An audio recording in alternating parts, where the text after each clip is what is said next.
Indonesia, bangsa terbesar keempat di dunia.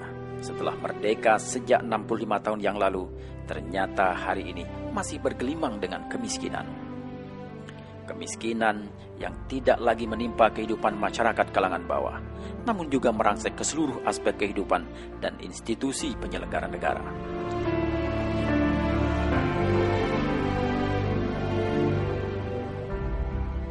Di negeri kita, pengangguran meluas ke berbagai lapisan, bahkan menimpa mereka yang telah berpendidikan tinggi.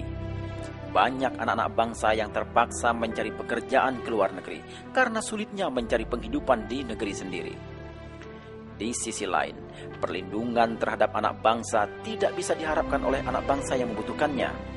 Jaminan sosial untuk warga miskin dan manula tidak mampu diberikan oleh negara.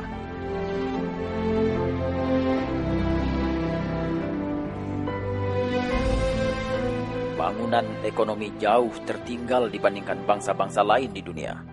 Bangsa Indonesia setiap hari disibukkan oleh peristiwa-peristiwa korupsi yang memilukan, sementara hukum hanya bisa diterapkan secara efektif jika menimpa kalangan masyarakat terbawah.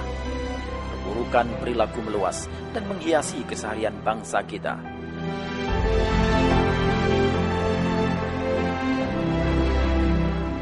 Di satu sisi, sumber daya alam yang sangat berlimpah milik bangsa Indonesia telah dikuasai oleh asing.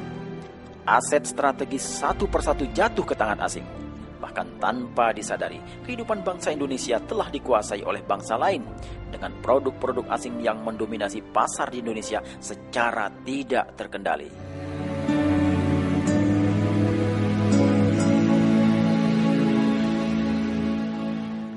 Bangsa Indonesia hari ini hidup di dalam kemiskinan, saling salah menyalahkan, sementara terus rela mengorbankan nasibnya untuk memperkaya bangsa lain.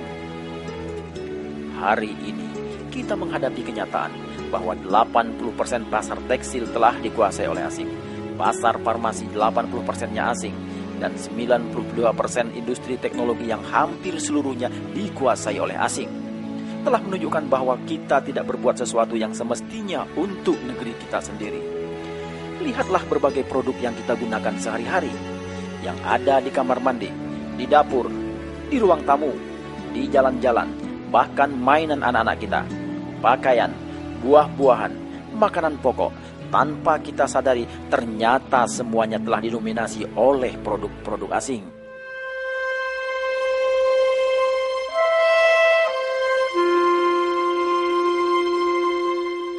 Anak-anak bangsa semakin sulit berusaha di negeri sendiri. Menjual menjadi sesuatu yang sulit dilakukan oleh bangsa sendiri di negeri sendiri karena kuatnya dominasi pemain asing. Para pengusaha berguguran setiap hari. Tak cukup sampai di situ, diterapkannya pasar bebas untuk produk Cina, Jepang, Australia, dan negara lain di mana Indonesia membebaskan bea masuk produk asing ke Indonesia. Di tengah lemahnya sektor swasta milik bangsa Indonesia, telah membuat industri hingga home industri di negeri kita berjatuhan setiap hari. Indonesia harus kita bela. Produk Indonesia harus kita bela kalau bangsa Indonesia mau keluar dari keterpurukannya. Mulai hari ini, kita harus bangkit, mengambil hak kita untuk berjaya di negeri sendiri, mengambil hak kita untuk menjadi bangsa besar. Gerakan yang dicetuskan pertama kali pada tanggal 27 Februari 2011 dan terus bergulung bagaikan gumpalan bola salju semakin menggelora di berbagai kota di seluruh Indonesia. Mulai dari ujung barat Sumatera, di Medan, Pekanbaru, Bandung, Jakarta, Pekalongan, Semarang, Yogyakarta, Solo, Bojonegoro, Malang, Pasuruan, Surabaya, dan di seluruh pelosok Indonesia.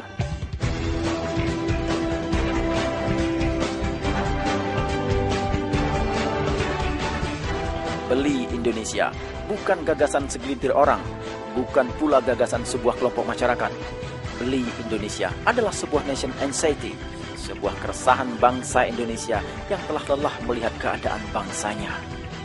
Beli Indonesia adalah keresahan semua komponen bangsa, keresahan para pengusaha, para alim ulama, birokrat, mahasiswa, dan masyarakat Indonesia seluruhnya.